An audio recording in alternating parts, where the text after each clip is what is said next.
नमस्कार प्रेक्षकांनो, लग्नानंतर होईलच प्रेम मालिकेच्या येणाऱ्या भागामध्ये आपल्याला असं पाहायला मिळणार आहे. जेव्हा खूप खुश असतो तो घरी आल्याबरोबर नंदिनीला कडकडून मिठी मारतो आणि तो नंदिनीला म्हणतो की नंदिनी, मी हाती घेतलेल्या प्रोजेक्टसाठी मला नवीन फंडर मिळालेला आहे, त्यामुळे आज मी खूप खुश आहे असं म्हणून तिला मिठी मारतो.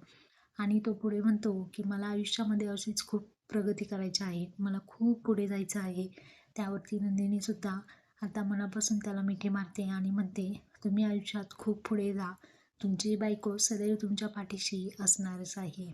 त्यावरती जेव्हा म्हणतो, मला माझी बायको माझ्या पाठीमागे नको आहे, माझ्या यशामध्ये, माझ्या कीर्तीमध्ये, नवीन वाटचालींमध्ये मला माझी बायको नेहमी माझ्यासोबत हवी आहे. आता जेव्हा नंदिनीला बायको म्हणून त्याने स्वीकारलेलं असतं, तर असा काही प्रसंग आपल्याला येणाऱ्या भागामध्ये पाहायला मिळणार आहे. जेव्हा आणि नंदिनीची जोडी तुम्हाला आवडते का प्रेक्षकांनो?